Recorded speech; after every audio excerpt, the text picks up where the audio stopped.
Recently on Car Traction I conducted an oily rag sympathetic resto on this lovely vintage bike from World War II that I was donated for free, and in today's video I'm going to be giving its first considerable ride for many decades. It might even be the longest ride this thing has ever done in its life. So wish me luck. I've got plenty of tools with me. I haven't been out on this. Anything could happen. This is not anything clickbait. This is literally the first time this bike has been ridden out and about properly in probably 60 or 70 years. So it's going to be interesting, but let's see how this very historic little bike, I'll talk a bit about the history of this specific bike when I'm actually riding it, but yeah, let's hop on the old Humber and see if we can get a few miles out of it. Alright then, I better shut the shed door just while I'm out. I've gone over all the oiling points on the old Humber. I pumped up the tyres, they went flat in storage, which is a little bit concerning, you could say, but let's see how the old World War II post-bike fares on a ride out.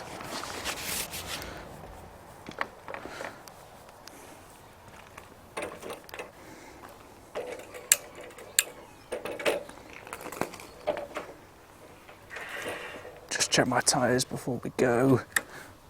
I have got a pump with me. Yeah, hopefully they'll stay up for a few miles. Let's go.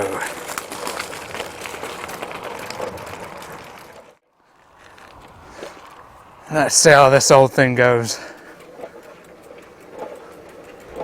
Just realised I started in second there. You've got a 3-speed Sturmey Archer on here.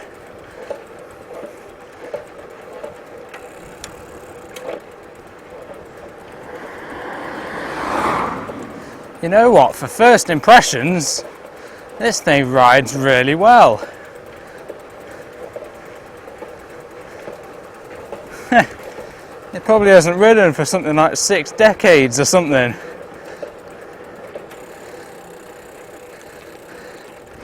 But then again, we're only at the start of today's ride out. It'll be a fairly short one, sort of 6 or 7 miles, because this thing's on very old tyres. Haven't been able to probably get out the chain.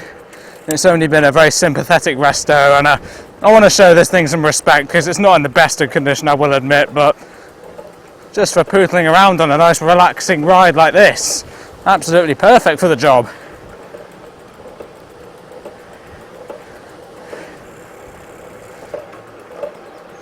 So let's talk a little bit about the bike I'm riding now. You can check out my restoration process of this wonderful 1930s vintage bike on the channel homepage, and I'll link to the video at the end of here. But basically, it's a mid to late 1930s Humber Ladies Sport. Humber sold the ladies and men's equivalents, the roadsters and the sports. This is the sport because it has cable brakes as opposed to rod brakes, and cable brakes were a bit of a fantasy even back in the day. So yeah, a mid to late 1930s Humber Sport, and this was actually used in a local town during World War II. So it's a very historic old thing, this bike, which is why I'm treating it more as a piece of history and less as just an old bike, because I don't want to put too many miles on the thing, because I don't think it's got that many in it, to be honest. But yeah, it seems to be riding pretty well. But yeah, it was used by a young girl, roughly about 15 years old I think, to deliver post during the World War II. In the lovely town that is Whitchurch, and I think there was some kind of sort of secret base or something around the Whitchurch area, or some sort of war communications, something like that, and this may well have delivered some secret files there. But even if it hasn't, this thing was delivering post during the World War II years, and that makes it a very historic old thing, and certainly something very, oh, this is heavy, something very appropriate to get going for the 80th VE Day anniversary, which was just a couple of weeks ago now.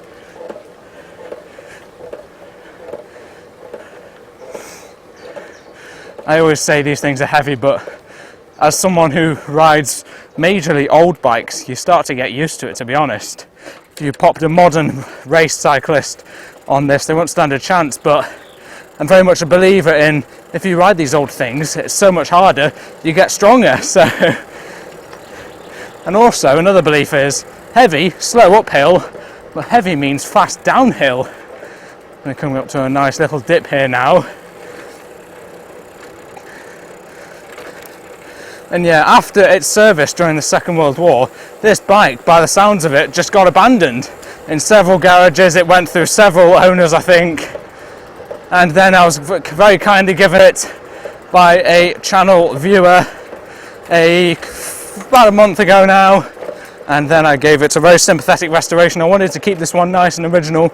There's not a lot of paint on the sort of down tubes, and yeah, there's not a lot of paint over it, to be honest, but I thought it would be so much better to give this one the oily rag bit of WD-40 than just strip the whole thing back, repaint it all, and disregard all of its history.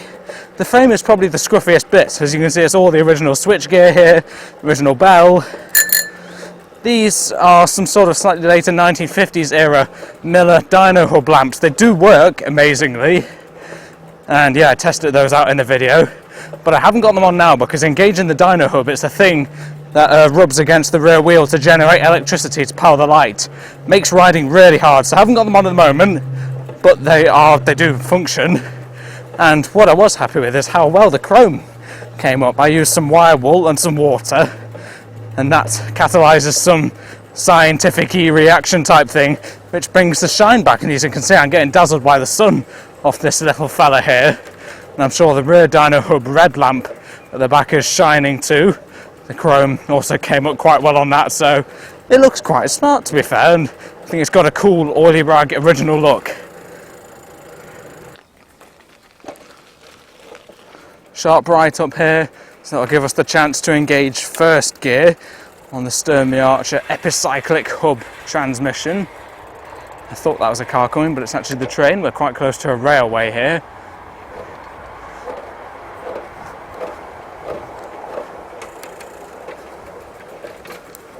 There we go, up into second.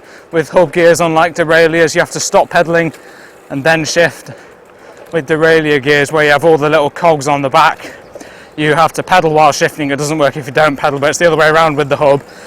And just now, and also when I first restored this, I went through all the old oiling points and greasing points and even though these things are so old, it had been sat in so many garages for so long, after quite a bit of oil and grease to help things slide along, it actually works okay. Got someone coming past now. Yeah, we're not the fastest of things on this, but you know, we're sort of spinning along quite nicely in top here down a very slight decline, and I'm honestly amazed at how well this thing rides.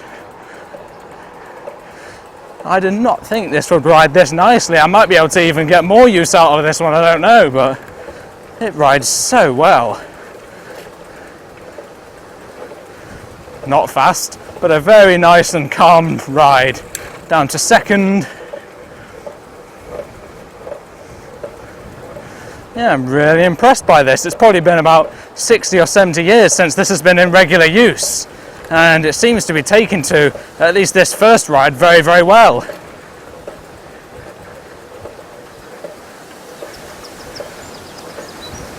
I'm obviously not hammering along, I'm just going on for quite a chill ride.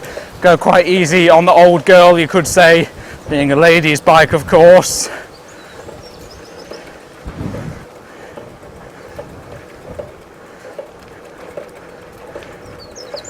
A lovely tick of the Sturmey Archer 3-speed hub. As I said, as opposed to a later derailleur setup with the cogs on the back, this is much earlier, and it has a sort of clutch that shifts inside quite a complicated hub inside the rear wheel, and there are 3 gears it sort of shifts to, and you need to stop pedaling to sort of allow the clutch to move. It's a very complicated setup, to be honest. I'd hate to service one, but this one seems to be running pretty well with a lot of lubrication.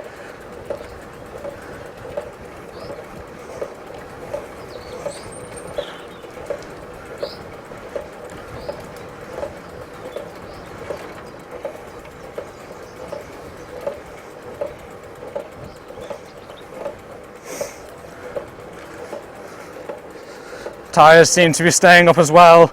That is one thing I had worried about. There is a little noise coming from the chain. That's because I haven't had the chain case off. I literally just dripped a load of new oil down the oiling point. So you can probably hear that grinding a tiny bit, but it's not too bad, to be honest. We're in first, churning away now. Honestly, this is quite a usable old bike. I'm sure with a bit more servicing you could take out that sort of noise in the chain. It probably just wants a new chain, really. Yeah, I hope the previous owner of this one, not its first owner of course, but the kind channel viewer who donated this is watching, because this bike is now up and running. Not quite to its glory when it was new, but it shows its age. Feels like my tyres are still holding most of the air I just put in them. Honestly, actually really impressed with how this thing rides. Just shows how these really old bikes, such good quality that they can stand for something like 50 or 60 years, and with a basic service and cleanup look very, very nice and ride just as nice as they probably did when they were new, within reason. But very happy with this one. And the funny thing is that as nice as these things are, they have no value. This bike's probably worth 35, 40 quid. And I won't be selling it because I think it's an absolute piece of history, and of course it's very kindly donated, so I'll definitely be keeping this one. But yeah, absolutely zero costs in the restoration of this one.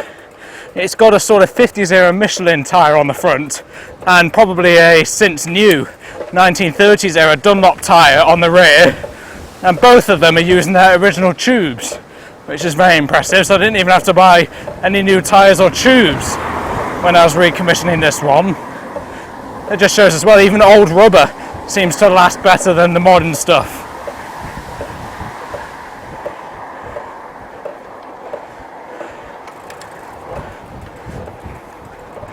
You know, with a bit more work, this could be a perfect commuter bike for anyone, even today. Really reliable and simple.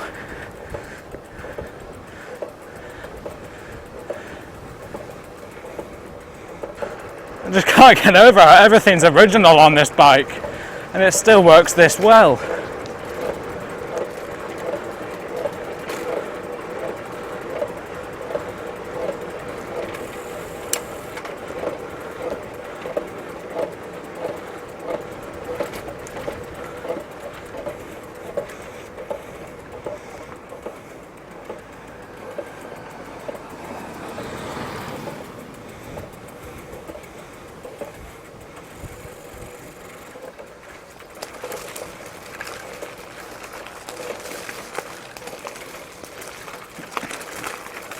Yeah, very successful. Oh, hello.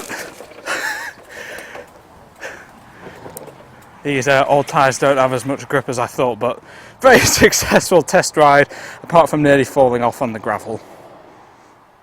Well then, here we are back at base on the World War II post bike in Whitchurch, this Humber Ladies Sport. I should mention this bike actually identifies from before the war, because the wartime ones would have had just the black paint there.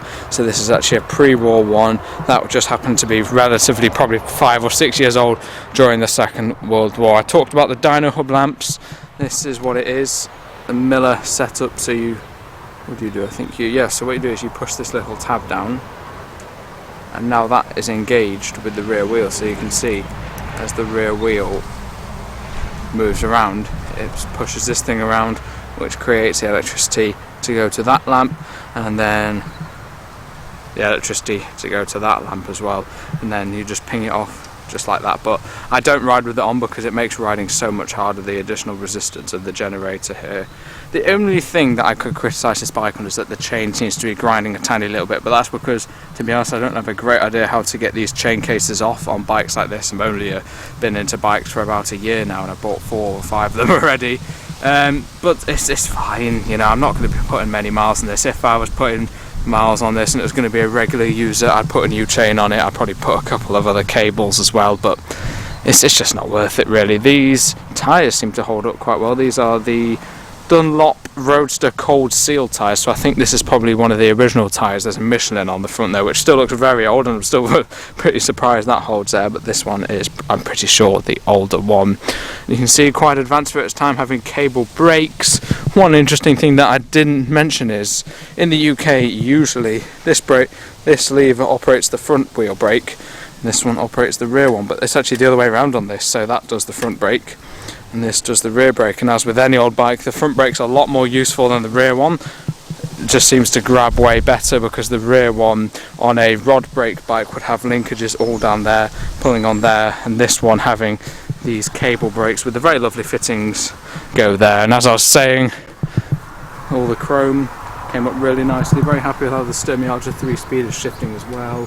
The old bell seems to work quite well. So all in all, this is just really testimony to how good old bike tech was. You know, I spent a day restoring this thing, and it's just in a perfectly rideable condition. Underneath all the muck, the chrome was all in really quite nice condition, as you can see. It's got Dunlop special Roadster rims on this one, I think, and being a stainless steel, they just shined up really well along with a lot of the other things. So I hope you enjoyed today's video about the World War II post bike. I should also mention now I've got the original old pump. This is the old pump this bike came with. The lovely Blue Mel's one. I put the other one off my 1952 CWS men's Roadster because that one actually works, and I thought I might have to be pumping up tyres on the go here, but thankfully the tyres for now seem to hold air pretty well because they're very old, as I've said. But the old one's back on because it'll be a long time until I go around or ride on this one again, because I just use the other bikes, and this one I have to do a lot of moving around to get it out of where it is in the shed, and I don't want to put too many miles on it because I don't want to push that old chain too far, or the old brakes that haven't really been serviced well. But yeah, I hope you enjoyed this video. Let me know what you think of the riding experience of this mid-1930s ladies Roadster, and I think that's all for today's video. Make sure to check out, or put on my end screen once I've finished yapping, the restoration video of this bike. Make sure to check that one out, and my vintage bicycle playlist, where you can find all my vintage bike related videos on my YouTube channel. Obviously it's majorly about classic cars, tinkering with them and showing them at events, but in the last year or so, I think we're coming up to about a year until I bought my first bike, or since I bought my first bike, my interest in old bikes has been growing, so there's a presence of those on the channel as well. But thank you very, very much for watching, and goodbye.